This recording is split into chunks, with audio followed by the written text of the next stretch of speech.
හැමදෙනාටම තෙරුවන් සරණයි. මහා සංඝරත්නයේ අවසරයි. අපි මහා සතිපට්ඨාන සූත්‍රයේ චතුරාර්ය සත්‍ය ධම්මානුපස්සනායි චතුරාර්ය සත්‍ය කොටසේ මාර්ග සත්‍ය පිළිබඳව සාකච්ඡා කරමින් හිටියේ. එහි මේ සම්මා දිට්ඨිය පිළිබඳව කතා කළා. සම්මා දිට්ඨිය කියන්නේ මොකද්ද? දුක පිළිබඳ ඥානයක් වේද? දුක්ඛ සමුදය පිළිබඳ ඥානයක් වේද? දුක්ඛ නිරෝධය පිළිබඳ ඥානයක් වේද?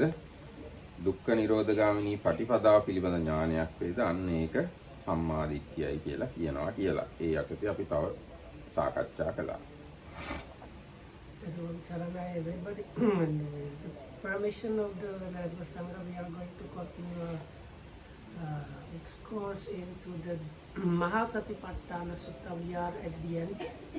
Within the Dhammanupassana, in the parts devoted to the Four Noble Truths, the last part, the truth of the path leading to the extinction of cessation of suffering.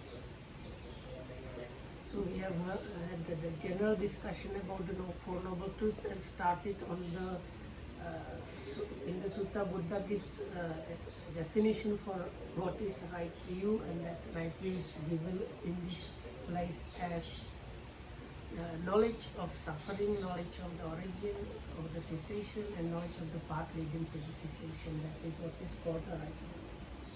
දැන් මේ දුක්ඛ සත්‍යයි සමුදය සත්‍යයි පිළිබඳව උග්ඝාන පරිපුච්ඡා සවන දහරණ සම්මස්සන පටිවේදෝ කියන මේ ක්‍රම වලින් දැනුම ඇති කරගන්න පුළුවන්. මේ කීයත් කිව්වා උග්ඝාන කියන්නේ ඉගෙන ගන්න ඕන. පරිපුච්ඡා කියන්නේ නැවත ප්‍රශ්න කරන්න ඕන. සවන කියන්නේ මට තේරෙන හැටියට නැවත නැවත ශ්‍රවණය කරන්න ඕන. දහරණ කියන්නේ මතක තියාගන්න ඕන. සම්මස්සන කියන්නේ නුවණින් විමසා බලන්න ඕන. මෙන්න මේ වගේ දේවල් වලින් දුක්ඛ සත්‍යයි සමුදය සත්‍යයි පිළිබඳ වැටහීම ඇති කරගන්න පුළුවන් සෑහෙන දුරට. හැබැයි නිරෝධ සත්‍යයි මාර්ග සත්‍යයි පිළිබඳව එහෙම ලේසියෙන් වෙන්නේ නැහැ. ඒකට උපමාවක් කිව්වා. නිරෝධ සත්‍යයි මාර්ග සත්‍යයි තේරුම් ගන්න එක හරියට විශ්වය අත් දෙකෙන් බදලා අල්ලා ගන්නවා වගේ අමාරු වැඩක්. එහෙනම් කකුලෙන් අවීචිය ස්පර්ශ කරනවා වගේ අමාරු වැඩක් කියලා ඔන්න ඔය කාරණාව අපි කිව්වා.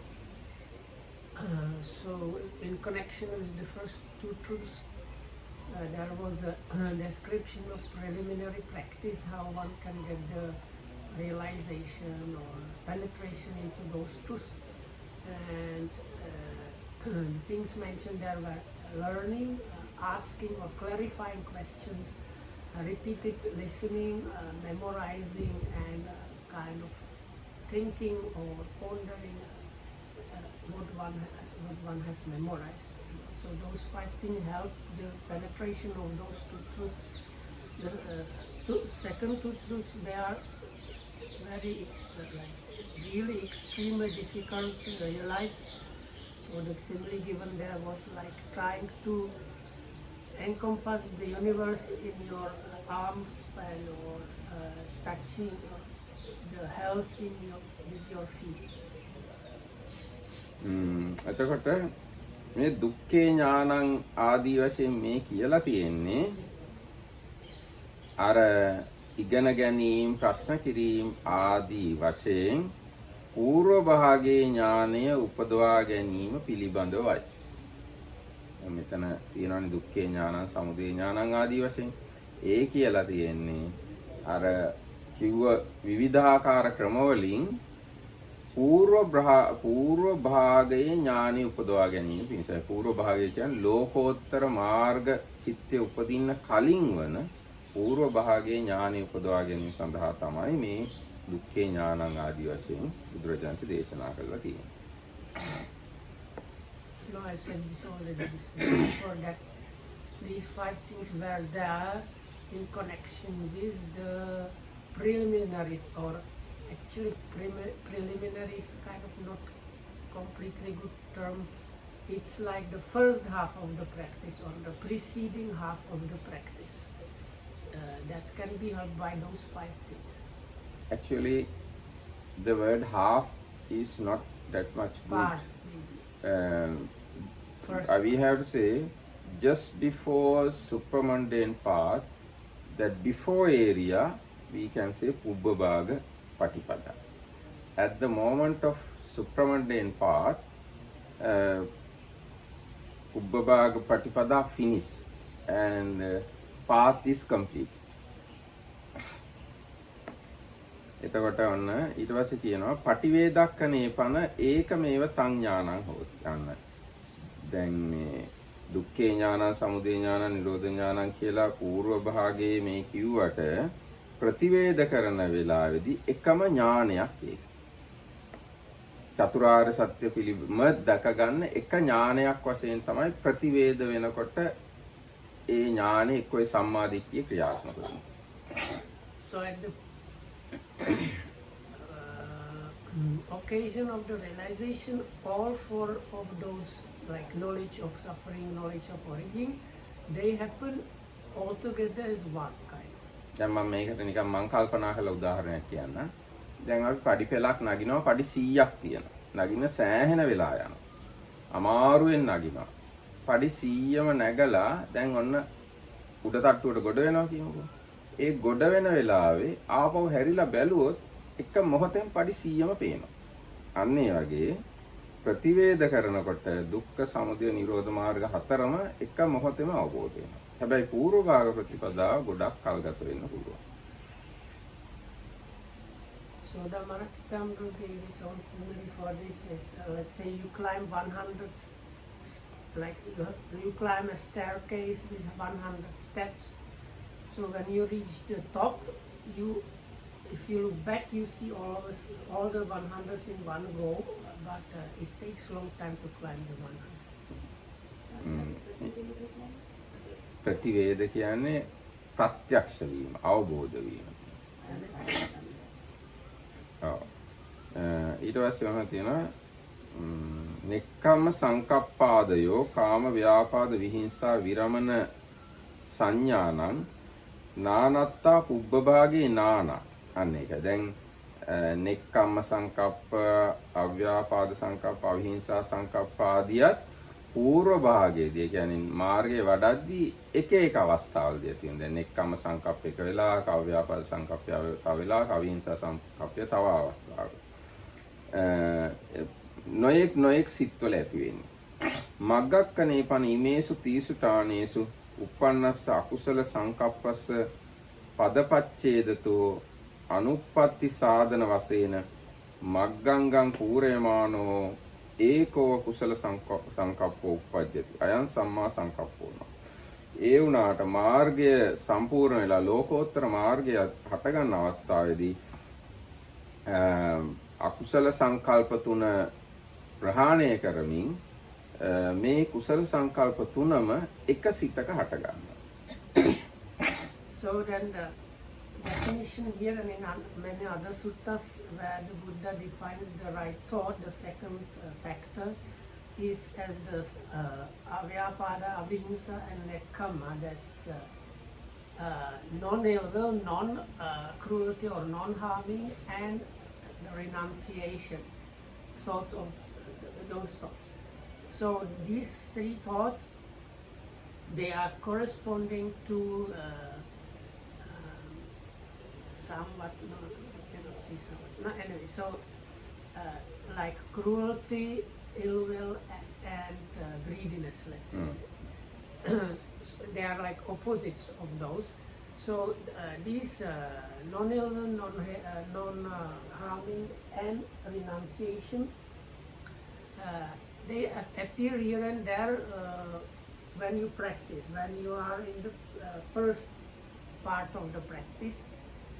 The first part of the practice කියන එකට පාලියේ එක වචනයක් තියෙනවා පුබ්බ භාග පටිපදාව. పూర్ව භාග ප්‍රතිපදාව කියලා සිංහලෙන් කියන්නේ.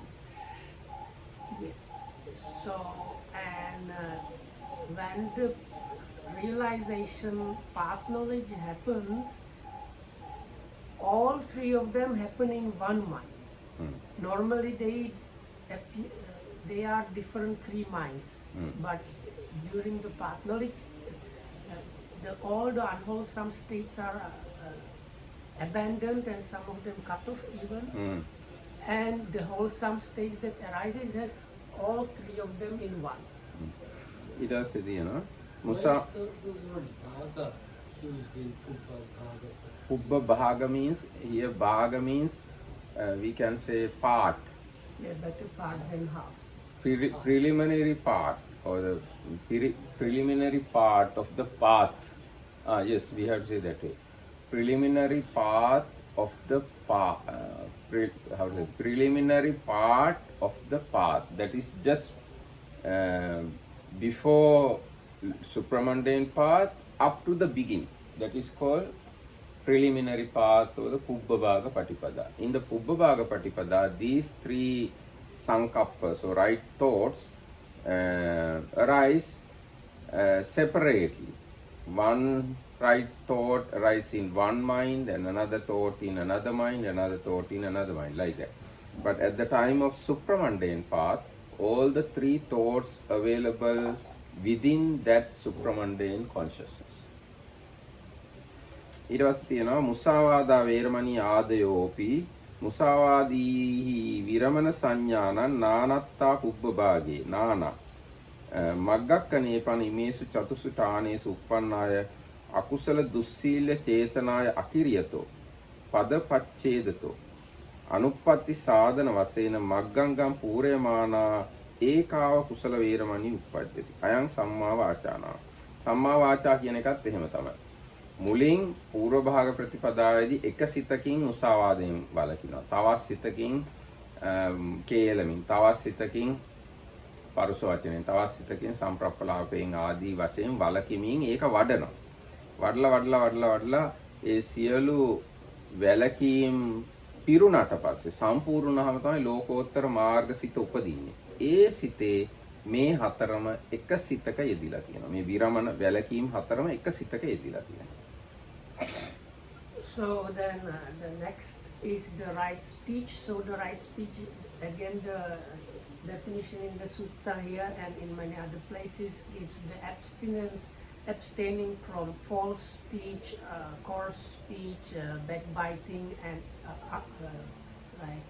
idle chatter. So they in the practice before the path knowledge, they occur here and there again like separately. But when the practice is completed, the preliminary practice is completed, and all the like bad pathways of knowledge are abandoned and cut off at the root.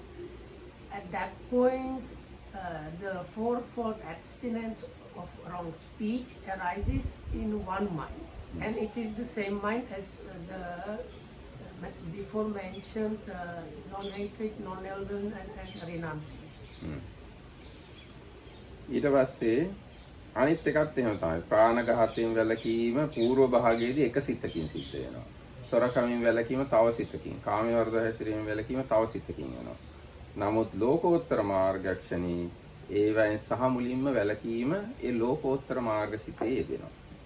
So then the next one is right action. So right action is again the standard definition, and here the same is defined as abstaining from killing, abstaining from taking what is not given, and abstaining from sexual or sensual misconduct or misuse of the senses, sometimes translated. Anyway, so those again in the preliminary practice or the part of the practice before the path knowledge, they occur here and there alone, but within the path knowledge occasion, when all the bodily misconduct is completely abandoned and cut off, these three bodily abstinences happen in the one path knowledge mind as one thing. ඊට පස්සේ ඔන්න මිච්ඡා ආජීව කියන එක ගැන තෝරනවා අකුවාව. මිච්ඡා ආජීවන්ති කාදනීය භෝජනීයාදීනං අත්තාය පවත්තිතං කාය වචී දුච්චරිතං.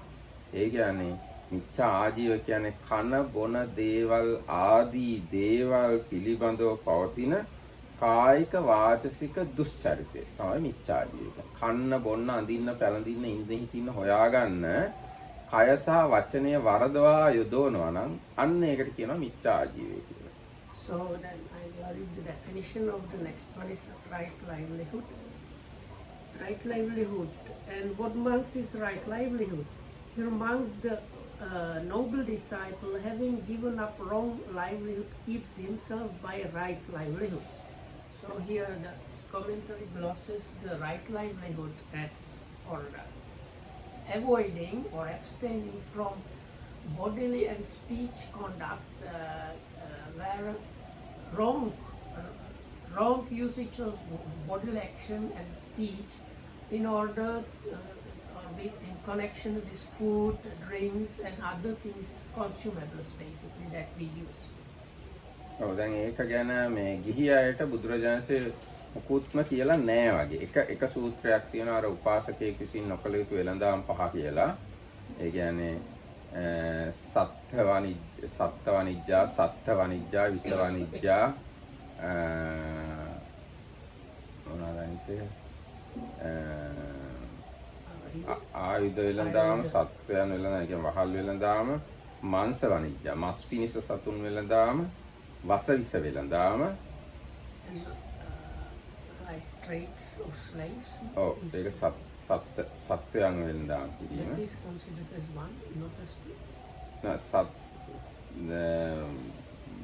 මාංශ වනිජ්ජා කියන්නේ සතුන්ව මස් පිණිස වෙළඳාම.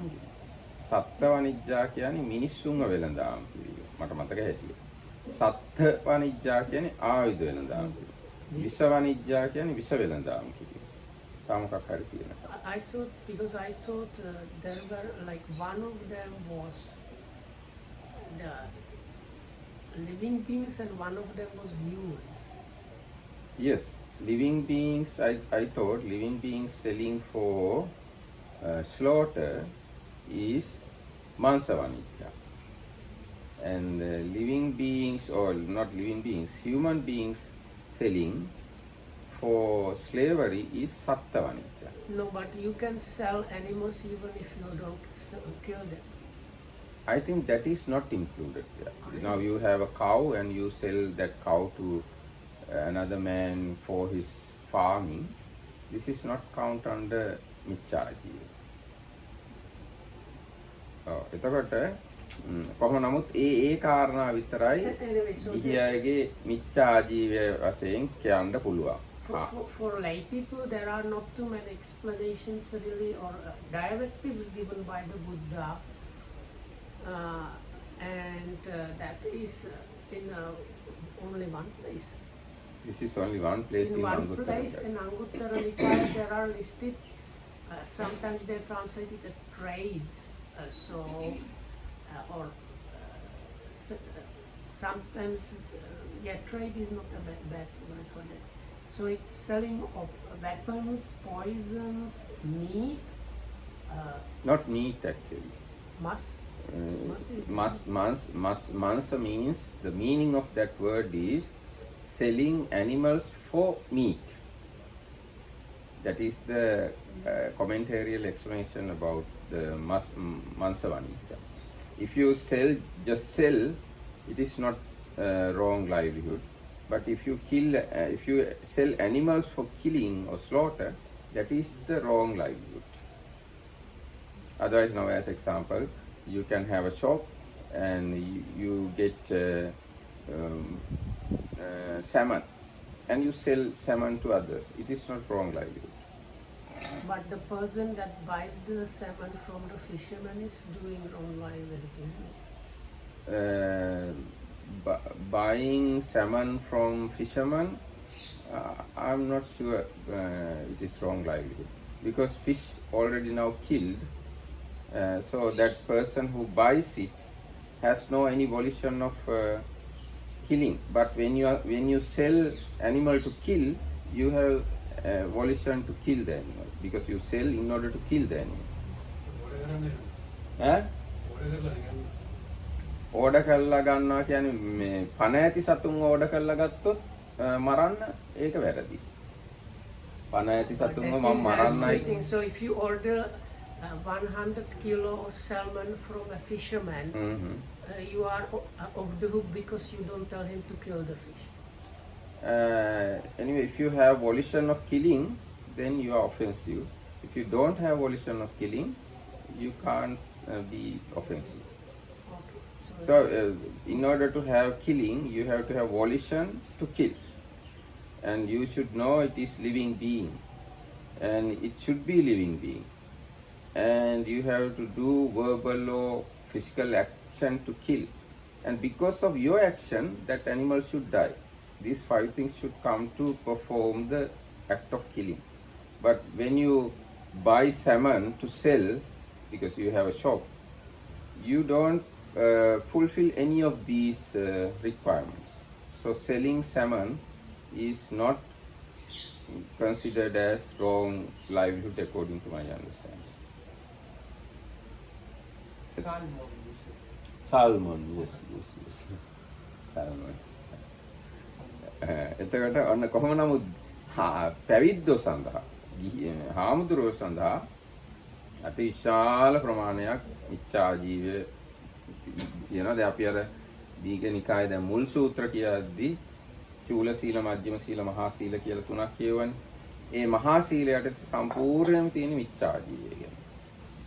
So for monks, of course, we have extensive regulations and stipulations about his right livelihood and wrong livelihood. If you want to see in the first section of Digha Nikaya, the first section is called Sila Kandana, or the section on morality. Basically, all the suttas, they have a part describing what the recluses, meaning also Buddhist monks, if they do some things to earn money or as a profession, then it's considered as wrong livelihood. Actually, it's not really earning money. You are earning livelihood. Yeah. You are earning money. If you earn money as livelihood, that is wrong livelihood. If you earn food wrong way, it is wrong livelihood. If you ask things from not permitted people, it is also wrong livelihood. එතකොට ඒ වගේ හාමුදුරු සඳහා ගොඩාක් දේවල් තියෙනවා. ඒවා නිකන් කෙටියෙන් කිව්වොත් කුහනා, ලපනා, නේමිත්තිකතා, නිප්පේසිකතා, ලාභේන ලාභා, නිජිගින්සනතා, චාටුකම්යතා, පාරිබට්ඨතා, මුග්ගසූපතා ගොඩාක් තියෙනවා. Those are actually extra categories. All these things within the wrong livelihood. So this, like in Maha Chatarisaka Sutta, that there's also definitions of the Eightfold Noble Path. Those are given this way, that is deceit, fraud, hinting, belittling, and things like that. And the last one is anyway trying to get gain by more gain by gain. So something like that. And then in the Digha Nikaya, there are like actual professions that are given as like wrong professions. එතකොට අන්න ඒක තමයි මිච්ඡා ජීවය අපි පැහැදිලි කරේ. ඊට පස්සේ දැන් මෙතන සූත්‍රයේ තියෙන්නේ මිච්ඡා ආජීවම් පහය සම්මා ආජීවන ජීවිකං කප්පේති කියලා. මේ සම්මා ආජීවන ජීවිකං කප්පේති පහය කියලා කියන්නේ වර්ජනය කරලා ඉවත් කරලා මිත්‍යා ආජීවය ඉවත් කරලා සම්මා ආජීවෙන් ජීවත් වෙනවා කියන එකයි ඒකේ තේරුම. මේක සම්මා ජීව කියන වචනේ තෝරලා තියෙනවා.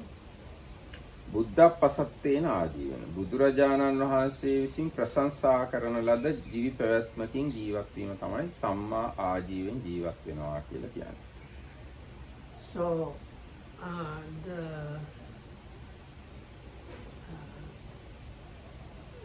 the definition here in the sutta by the Buddha is having abandoned the wrong livelihood, one leads right livelihood.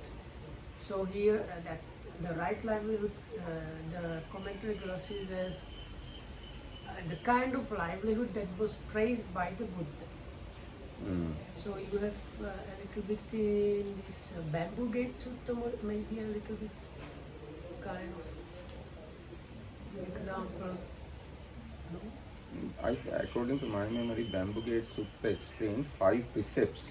But no, it says before how you gain your wealth by exertion. Yes. This one. Again, දහඩිය වගුරුලා කොහොමද කියන්නේ බාහුබල පරිචිතා ධම්මේන ධම්මලද්දා කියලා තියෙනවානේ. Dhammena Dhammalada. ඔව්. ඒ කියන්නේ Rightfully.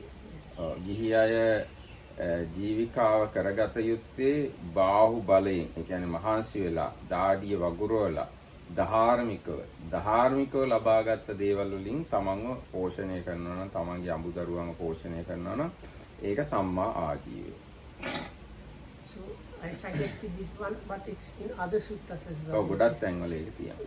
The Buddha, when he talks about lay people earning their livelihood, there is a kind of standard definition which says something with the sweat on their brows and a lot of exertion. They gain their livelihood by rightful means, and then sometimes it explains how one portion you keep for the rainy day, one to support your family, one to support some ascetics and brahmins. එතකොට දැන් මේ මිච්ඡා ජීවයෙන් වළකින එක්කෙනා පිළිබඳව මාර්ගයට සම්බන්ධ කරලා දැන් විස්තර කරනවා. සම්මා ආජීවෝපි කුහනාදීහි විරමණ සංඥානං නානත්තා පුබ්බභාගේ. දැන් මේ කුහන ලපන නේමිත්තිකතා ආදී ඒ වැරදි වලින් වළකින අවස්ථාවලදී ඒ වැළකීමේ සිත උපදිනවා පූර්ව භාග ප්‍රතිපදාවේදී. So this secondary definition that usually is mostly like supposed to be applied to monks, no? Even though it's kind of applicable for lay people, it's mostly Yes. for monks. But the beginning is probably same for monks and lay people. It starts with the deceit and fraud and so on. So on occasions where the deceit and fraud can happen and is avoided actively in the part of the practice that precedes the part, on the occasion they are avoided. But again, at the occasion of the path knowledge, at the realization of the path knowledge, all these come together as one right livelihood, what they call sanya, the sankappa. විරමණ සංඥා. It's the perception of avoiding or abstaining.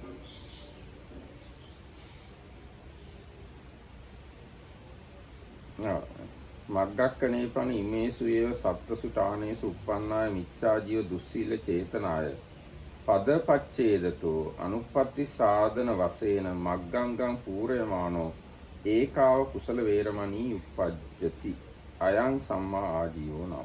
අර කිව්ව කාරණාවයි පූර්ව භාගයේදී විවිධ සිත්වල වැලකීමේ චේතනා හටගත්තත්, මිච්ඡා ජීවෙන් වැලකීමේ චේතනා හටගත්තත්, මාර්ගක්ෂණයේදී එක සිතක මිච්ඡා ආජීවයෙන් වැළකීමේ චේතනාව හට ගන්නවා. අන්න ඒක තමයි සම්මා ආජීවය කියලා හරියටම කියනවා නම් කියනවා.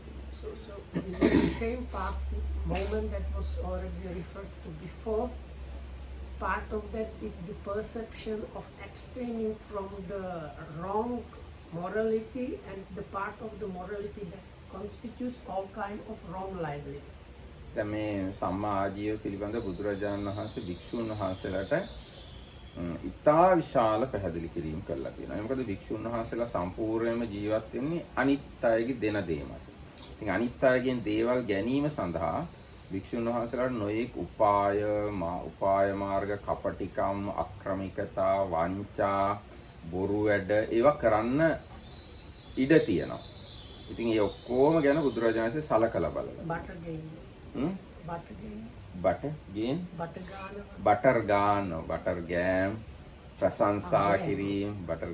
ප්‍රශංසා කිරීම, ලොකු කරලා කතා කරනවා, මේ වර්ණනා කරනවා, එක්ක තමන්ව පහත් වෙලා යා උසස් කරනවා. ඔය මොන හරි උපක්‍රම අතිවිශාල ප්‍රමාණයක් තියෙනවා. ආන්නේ ඔක්කොම මේ සම්මා ජීවය ගැන කතා කරනකොට කතා කරන්න ඕන. So now in the case of monks, because ideally the monks should really depend on what is offered by others. So as a result there are like many ways how to get somebody to give you something, and most of them are really wrong. So for the monks we have very specified like deceitfulness, fraudulence, hinting, kind of buttering up somebody, praising somebody, challenging somebody, and all kind of other things that like if you are a bit normal person you don't do, but there are so many ways how you kind of make somebody give you something even if they actually didn't want to do that in the very first. දැන් ඒක චුට්ටක් පැහැදිලිව කුහනා කියලා කියන්නේ තමන්ගේ නැති ಗುಣ පෙන්නනවා.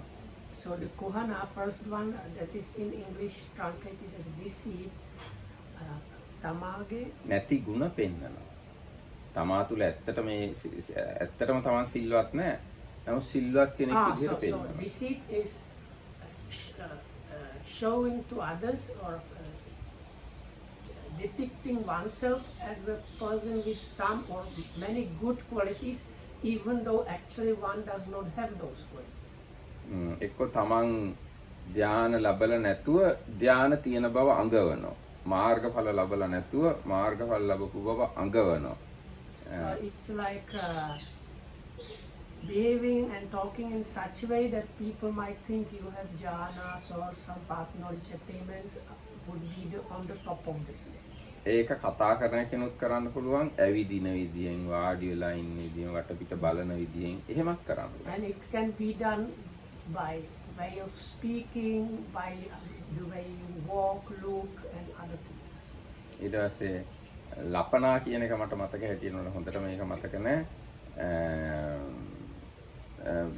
බනිනවා, දොස් කියනවා, පහත්කට කතා කරනවා. ඒ කියන්නේ දැන් මේගොල්ලෝ ඉතින් අනේ පිටු සිටුවරුනේ මොකුත් දෙන්නේ නැහනේ කියලා අන්න ඒ වගේ ඒ වගේ next one, lapana, මට මතක නැහැ according හොඳට. to Dhammarakata's explanation, I think it might be lapana has something to do with talking really.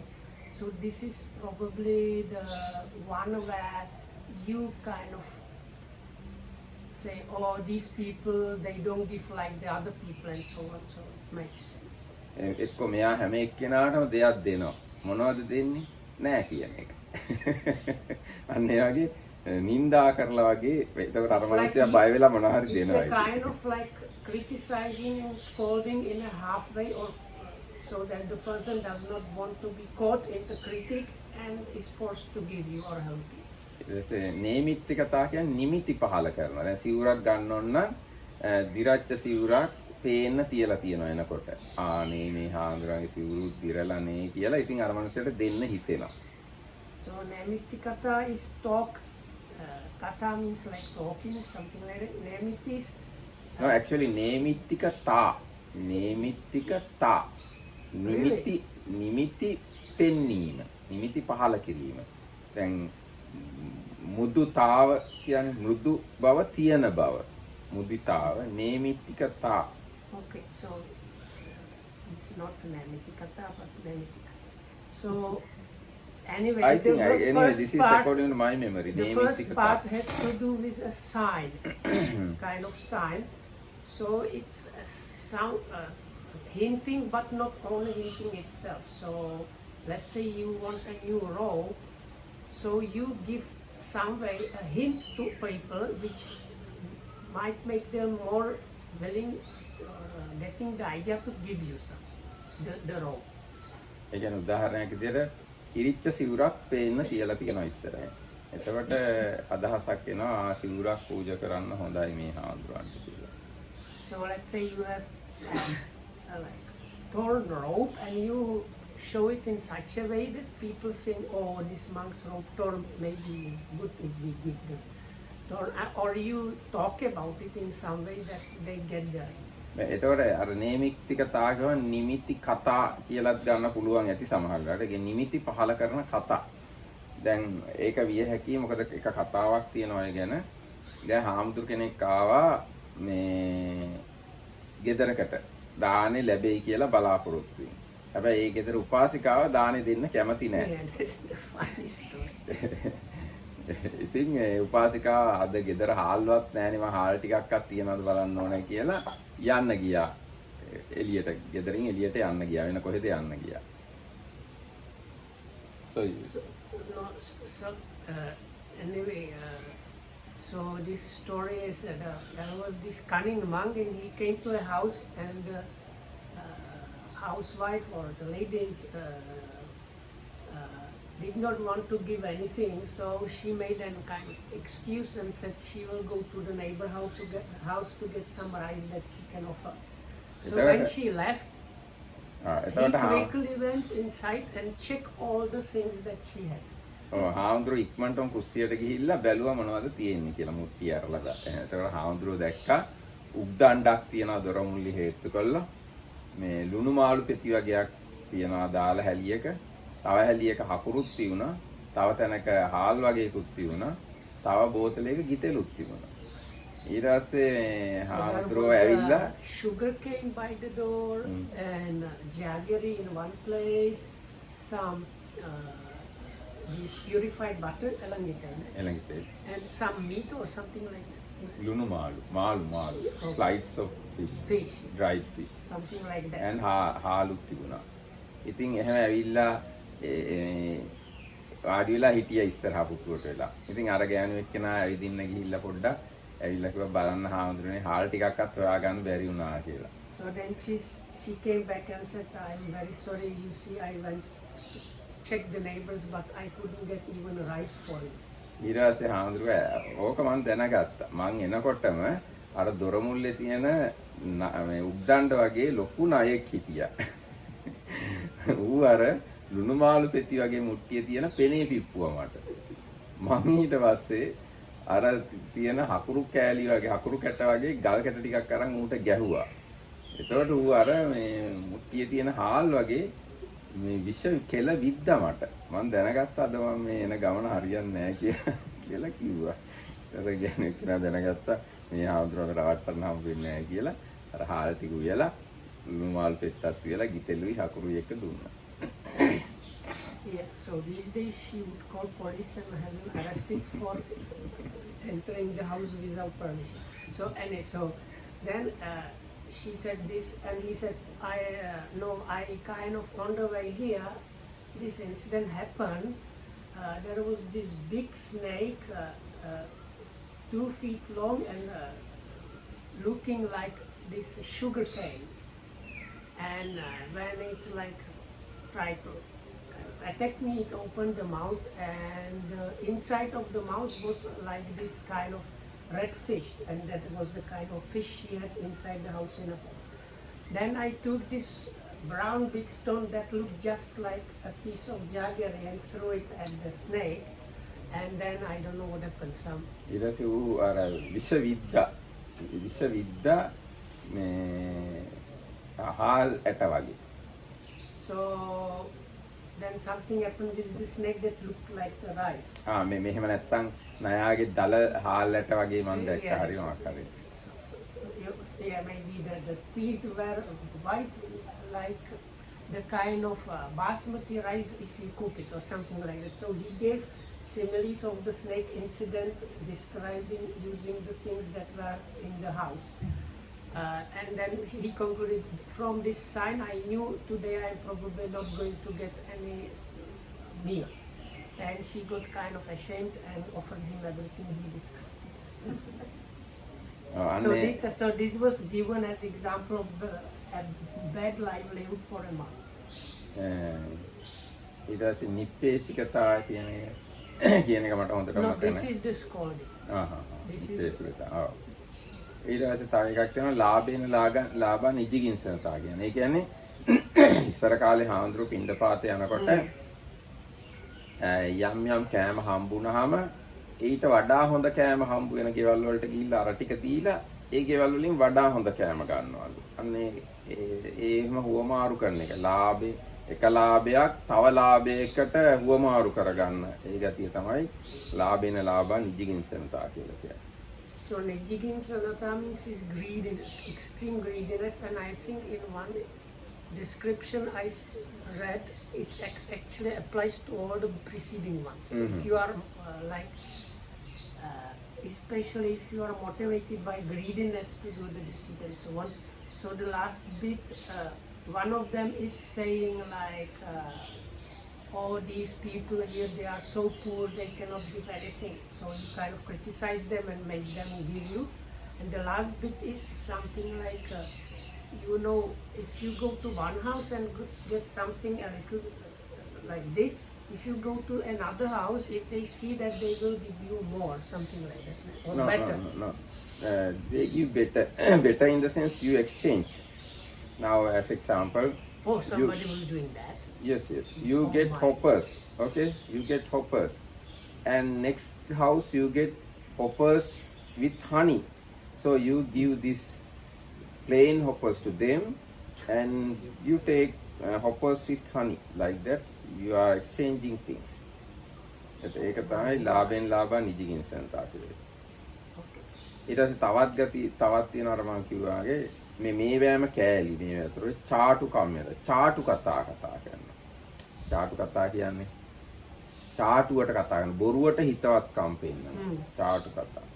ඊට චාටු කම පාරිබට්ටතා කියන්නේ හුරතල් කරනවා. දරුවන්ව හුරතල් කරනවා. දැන් දරුවෝ හුරතල් කරොත් එහෙනම් දායකයා සතුටු වෙනවා එහාමුදුනේ. ඊට මුග්ග සූප්‍යතා කියන්නේ මේ මුං යට තැඹුවාම තැම්බිච්ච නැති යටක් තියෙනවා මේ මුං යට ඇතුලේ. අන්න ඒ කතා කරනකොට බොරුත් අස්සට දම දමා කතා කරනවා. ඇත්ත බොරු මිශ්‍රව කතා කරනවා. ඒක කියනවා මුග්ග සූප්‍යතා කියලා. They may be part of the lapana actually. Maybe. So there are other three ways I suggest they might be part of the lapana. So one of them is I don't remember the first one, but I will remember. So one of them is people like it if you kind of dote on the kids. So on purpose you are friendly with the children in the family, because then the people in the house like you more and give you back more. Another one is චාටු කම්මත. it's like being friendly, but you are not really friend. You are just like politician kind of friendly. And the last one, මුග්ග සූප්‍ය. So this is if you know mung beans, if you boil them, here and there some mung beans don't boil properly, so they are hard, like almost like stone. So when you eat mung beans, it's always better to be careful, because if you just bite them indiscriminately, you might break your teeth. So he talks in such way. So in him, the truth and the deceit and lies are mixed together, so it's difficult to distinguish which is. ඒ ඔක්කොම දේවල් කරන්නේ මොන හරි ගන්න සිව්පස්සේ ගන්න. ඒකින් තමයි ඒවා මිච්ඡා ජීව This කියන්නේ. is connected with the greediness kind of motivation to get something. එතකොට දැන් ඔය කියාපු ඔය දේවල් වලින් වළකින ස්වභාවය පූර්ව භාග ප්‍රතිපදාවේදී එක එක සිතේ තනින් තන හටගන්න.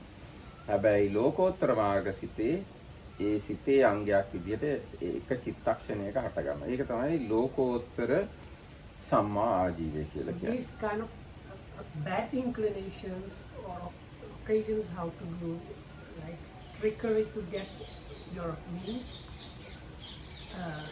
avoiding them in the preliminary practice happens according to the occasion, but at the point like the moment of the path knowledge realization, they arise within the path realization mind as this perception of abandoning the wrong part of the virtue that has to do with wrong livelihood. හැබැයි දැන් අපි මේ විස්තර කියුවට පාලිය කියුවේ නෑ. පාලිය මම පොඩ්ඩක් කියවන්නම්. දැන් කුමක්ද මහණෙනි සම්මාදිට්ඨිය කියන එක කියුවා. සම්මාදිට්ඨිය කියන්නේ මොකද්ද? දුක පිළිබඳ ඥානය, දුක්ඛ සමුදය පිළිබඳ ඥානය, දුක්ඛ නිරෝධය පිළිබඳ ඥානය, දුක්ඛ නිරෝධගාමී පටිපදාව පිළිබඳ ඥානය. ඒ කුමක්ද මහණෙනි සම්මා සංකප්පය, නෙක්ඛම්ම සංකප්පය, අව්‍යාපාද සංකප්පය, අවිහිංසා සංකප්පය. يعني කාමයන්ගෙන් නික්මීමේ, ගිහිගෙයින් නික්මීමේ සංකප්පය තමයි නෙක්ඛම්ම සංකප්පය කියන්නේ. අව්‍යාපාද සංකප්පය කියන්නේ තරහ නැති බව පිළිබඳ කල්පනාව. ඒ කියන්නේ මෛත්‍රිය කියන එක. අවිහිංසා සංකප්පය කියන්නේ හිංසා නොකිරීම පිළිබඳ සංකල්පනාව. ඒ කියන්නේ කරුණාව කියන එක. ඊට පස්සේ සම්මා වාචා කියලා කියන්නේ මුසාවාදයෙන්, කේලමින්, පරුෂ වචනෙන්, හිස් වචනෙන් වැළකීම. සම්මා කම්මන්තය කියලා කියන්නේ ප්‍රාණඝාතයෙන්, අදින්නාදානයෙන්, කාමීසු මිච්ඡාචාරයෙන් වැළකීම. සම්මා ආජීව කියන්නේ මේ ශාසනයේ ආර්ය ශ්‍රාවකයා මිත්‍යා ආජීවය දුරු කළා සම්මා ආජීවෙන් ජීවත් වෙනවා. ඒකයි සම්මා ආජීව. ওই ටික තමයි මේ අපි විස්තර කළේ. So there was more this whole part that we have discussed in details together with the commentary.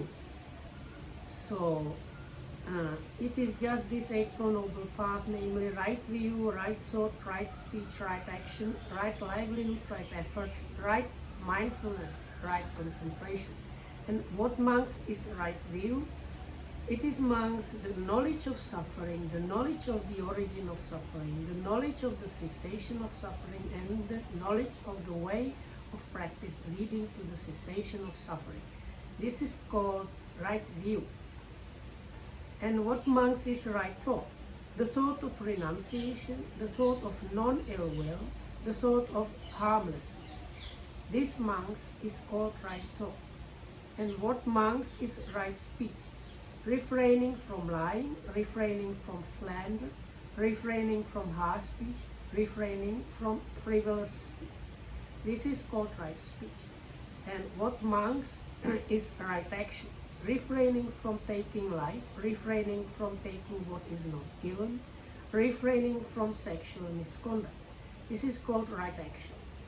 And what monks is right livelihood? Here monks, the noble disciple, having given up wrong livelihood, keeps himself by right livelihood. And the Markidam is good so this non-hatred, non-ill will and non-harming are actually basically different names for loving kindness and compassion. ඊට පස්සේ තියෙන්නේ සම්මා වායාමය. කතමෝච භික්කවේ සම්මා වායාම. කුමක්ද මහණෙනි සම්මා වායාමය කියන්නේ? ඉද භික්කවේ භික්ඛු මේ ශාසනයේ භික්ෂුව අනුප්පන්නානම් පාපකානම් අකුසලානම් ධම්මාන නූපන් පෞකාර අකුසල ධර්මයන් අනුපාදාය නොයිපද වීම පිණිස චන්දං ජනේති. ඡන්දය ජනනය කරනවා. කැමැත්ත ජනනය කරනවා. වායමති වෑයම් කරනවා. විරියං ආරභති වීරිය ආරම්භ කරනවා. චිත්තං පග්ගන්හාති සිත ඔසවා තබනවා. පග්ගන්හාති පදහති සිත නගනවා. එහෙනම් සිත යොමු කරනවා. උප්පන්නානං පාපකානං අකුසලානං ධම්මානං පහනාය. උපන් පෞකාර අකුසල ධර්මයන් ප්‍රහාණය පිණිස ඡන්දං ජනේති. ඡන්දය ජනනය කරනවා. කැමැත්ත ජනනය කරනවා. වායමති වෑයම් කරනවා. විරියං ආරභති වීරිය ආරම්භ කරනවා. චිත්තං පග්ගන්හාති පදහති සිත උනන්දු කරනවා. අනුප්පන්නානං කුසලානං ධම්මානං උප්පාදාය. නූපන් කුසල ධර්මයන් ඉපැද්දවීම පිණිස චන්දං ජනේති. කැමැත්ත ජනනය කරනවා. වායමති වෑයම් කරනවා. විරියං ආරභති වීරිය ආරම්භනවා. චිත්තං පග්ගන්හාති පදහති සිත ඔසවා තබනවා. උප්පන්නානං කුසලානං ධම්මානං තිතිය. උපන් කුසල ධර්මයන්ගේ ස්ථිතිය පිණිස, ඒ කියන්නේ පැවැත්ම පිණිස. අසම්මෝසාය මුලා නොවීම පිණිස. බිහියෝ භාවය බහුල භාවය පිණිස. වේපුල්ලාය විපුල භාවය පිණිස. භාවනාය පාරිපූර්ය භාවනාවෙන් පිරිපුන් බවට පත් කිරීම පිළිබඳව. චන්දං ජනේති කැමැත්ත උපදවනවා. වායමති වෑයම් කරනවා. විරියං ආරභති වීරිය ආරම්භනවා. චිත්තං පග්ගන්හාති සිත නගා තබනවා. පදහතියෝ සිත ඔසවා තබනවා. සිත පිහිටවනවා. අයං උච්චති භික්කවේ සම්මා වායාම. මහණෙනි මේ තමයි සම්මා වායාමයේ කියලා කියන්නේ. So what comes now is right effort, and that's given the standard definition, the fourfold kind of striving that you can find in many places. What monks is right effort? Here a monk rouses his will, makes an effort, that means especially bodily effort, stirs up energy, that's the mental effort, exerts his mind and strives. And then the first part is to prevent the arising of unarisen, evil, wrong, unwholesome mental states. And the second one here rouses or produces your will, makes an effort, stirs up energy, exerts his mind and strives to overcome wrong, unwholesome mental states that have already arisen. Number 3. He arouses his will, makes an effort, stirs up energy, exerts his mind, and strives to produce unarisen, wholesome mental states. And the number 4. He arouses his will, makes an effort, stirs up energy, exerts his mind, and strives to maintain wholesome mental states that have arisen, not to let them fade away, and to bring them to a greater growth and to the full perfection of development. This is called right effort. ඔව්. දැන් ඒ ගැන අටුවා වචනයක් ගන්න විස්තර කරනවා.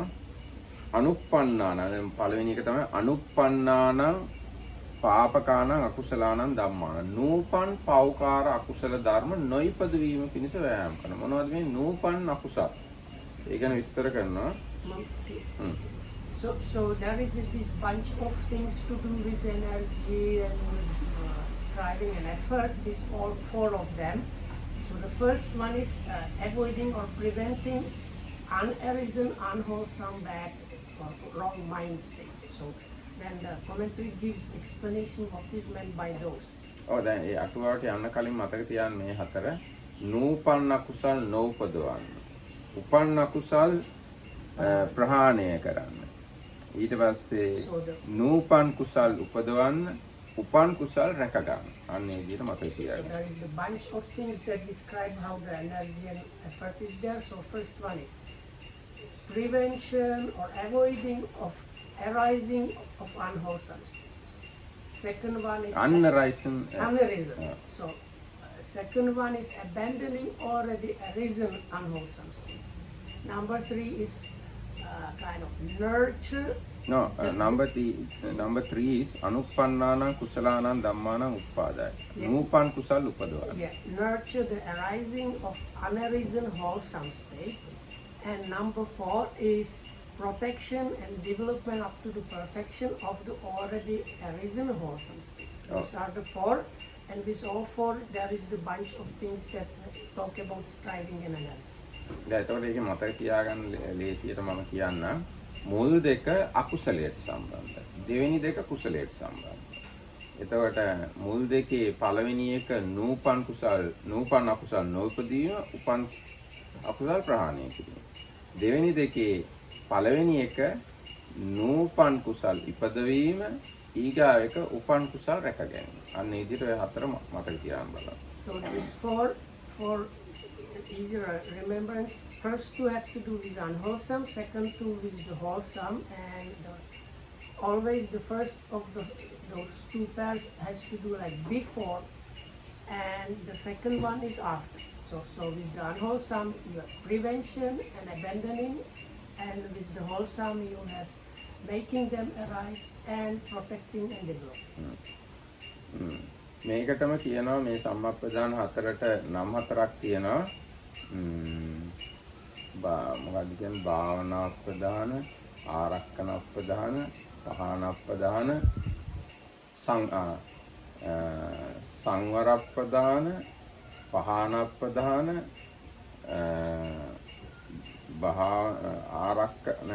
භාවනාප්පදාන. I can't remember the third one also. නෑ ඒ වචන 4 මම පාවිච්චි කළේ සතර සම්‍යක් ප්‍රධාන වීරියනේ විස්තර කරන්නේ. ඒ සතර සම්‍යක් ප්‍රධාන වීරියට නම් 4ක් තියෙනවා. පළවෙනි වීරිය තමයි සංවරප්පහාන. So these 4 they are called strivings. So the first is called the kind of striving by restraint. සංවර ඊගායක පහනප්පදාන. So second one is called striving by abandoning. ඊගායක භාවනාප්පදාන මන්තන. So the third one probably is හරි භාවනාප්පදාන. Striving by development. ඊගා Here means development means make arise, not like long time. ඊට පස්සේ ඊගායක අනුරක්ෂණප්පදාන රැක ගැනීම. The last one is guarding or protection, striving by protection. එතකොට දැන් ඒ ගැන අටුවාව කියනවා අනුප්පන්නානන්ති ඒකස්මින් වා භවේ තථා රූපේවා ආරම්මනේ අත්තනෝ න උප්පන්නානම් න uppannānaṁ පරස්සපන uppajjamāni දිස්වා අහෝවත දැන් මේ තමන්ගේ ඒ ජීවිතේ ඉපදිලවත් නැති අකුසලයක් වුණත් පරස්සපන uppajjamāni දිස්වා අනික් අය තුල ඒ අකුසල උපදිනවා දැකලා අහෝවත මේ ඒ රූපා පාපක අකුසල ධම්මා න uppajjeyunti එවං අනුප්පන්නානම් පාපකානම් අකුසලානම් ධම්මානම් අනුප්පාදාය චන්දං ජනීති इति තේසං අනුප්පාදක පටිපත්ති සාධකං විරිය චන්දං ජනේති. මේක දැන් ඒ කිව්වේ තමා තුලේ අකුසලයේ නැතත් අනිත් අය තුල හරි අකුසල් උපදිනවා දැකලා මේ වගේ අකුසල් මා තුල නොඋපදවිය යුතුයි කියලා කැමැත්තක් වීරියක් චේතනාවක් එහෙම උපදවනවා නම් ඒක තමයි නූපන් අකුසල් නොඋපදවනවා කියලා කියන්නේ. So the first one, that is the avoiding or preventing the non-arisen unwholesomeness is seeing in other people some unwholesomenesses that are not within oneself happening. One produces the liking or will to avoid those and strives for that, exerts the energies and so on. So this is called the striving by restraint. එතකොට අර වචනවල තේරුම් වායමති කියන්නේ වෑයම් කරනවා වායාමං කරෝති විරියං ආරභති විරියං පවත්තේති වීරිය පවත්වනවා චිත්තං පග්ගණ්හාති इति විරියේන චිත්තං පරිගහිතං කරෝති වීරියෙන් සිත පරිග්‍රහ කරනවා ඒ කියන්නේ වීරිය නිකන් පරිග්‍රහ කරනවා කියන්නේ වට කරනවා වගේ වීරියෙන් සිත වට කර ගන්නවා වගේ සිත රැක ගන්නවා පදහති තී කාමං තචෝච නහරුච අට්ඨීච අවසිස්සතුති පදහනම් පවත්තේති මේ පදහති කියන වචෙන් තේරුම තමයි ආමත් නහරත් ඇටත් ඉතුරු වෙත්වා කියලා පදන් වීරිය කරනවා කියන එක තමයි පදහති කියන වචනෙන් අදහස් කරන්නේ. So first one is Chandang Janati. Janati means like to produce chanda or liking or will. How do they call it? විරියං චන්දං ජනීති. සාධකං විරියං චන්දං ජනීති. සාධකං විරිය චන්දං ජනීති. Now this is the way. තේසං අනුප්පාදක පටිපත්ති සාධකං විරිය චන්දං ජනේති. ඒ අර නූපන් අකුසල් නොයිපදවීමට උපකාර වෙන විදිහේ the liking or the will to have the energy to prevent those. Is the generating the will. ඊට පස්සේ වායමති means වායාමං කරෝති. Then you exert body or විරියං ආරභති इति විරියං පවත්තේති. වීරිය පවත්වනවා. Stir up energy means try to maintain the mental energy or mental effort. චිත්තං පග්ගණ්හාති इति විරියේන චිත්තං පරිග්ගහිතං කරෝති. So through a kind of mental effort, you don't let the mind stop or go down from it. පදහති इति කාමං තචෝච නහරුච අට්ඨීච අවසිස්සතුති පදහනම් පවත්තේති. So the striving is defined as in some sutras. There is even if my like muscles dry up and I am like left as only bones and like this, I am still not going to give up. So this is called striving. ඒක තමයි චන්දං ජනේති වායමති විරියං ආරභති චිත්තං පග්ගණ්හාති පදහති කියලා කිව්වේ. දැන් මේ වගේ වැඩ අපිට බැරි වුණාට කරන අය කරනවා ඈ. So even if we don't බෝධිසත්වයොත් එහෙම කළා. if we ourselves don't manage that level of application, there are people that manage. ඔව් දැන් අපේ කාලේ වුණත් ඉන්නවා මේ වගේ වීර්යය කරන. දැන් උදාහරණයක් විදිහට අර ඥානදීප ස්වාමීන් වහන්සේ මහාන වෙලා කැලේට ගියාමයි අවුරුදු 50ක්ම කැලේම ඉඳලා එහෙමම තමයි අපවත් උනේ. ආයි සැප හොයාගෙන සුව පහසු හොයාගෙන ආවේ නැහැ. ඉතින් ඒ වගේ දෙයක් කරන්න පටන් ගත්ත ඒ වීර්යය නොකඩවාම කරගෙන යන ශක්තියක් තියෙනවා. So Dhamma gave example as Venerable Dhammadipa. Jnanadeepa went to the forest soon after his ordination and stayed living in the forest kind of difficult living places until his death. ආ ඉතින් මේ තනියමම හිටියේ උන්වහන්සේ තනියෙන් කුටියක හිටියේ කාත් කවුරුවක්වත් නැහැ. අලියෙකුත් ගහලා කකුලත් කැඩුනා. මැලේරියා Alone හැදුනා. in the jungle, so one time he got trampled by an elephant. තව ගොඩාක් ඉතින් ලෙඩ රෝග ප්‍රශ්න සර්පයෝ කාලා තියෙනවා.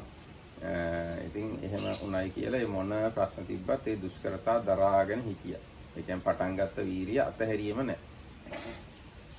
So then so the Makita was saying he got also other kind of complications. He was bitten by poisonous snakes and he got all kind of sicknesses, but he never or he refused to give up these hardships of the forest life until the very end.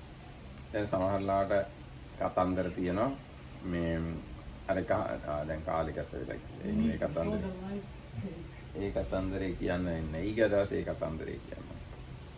එහෙනම් ඉතින් අපි සමාප්ත කරමු. හැම දිනකටම තෙරුවන් සරණයි. Because we are out of time, maybe you are thanks for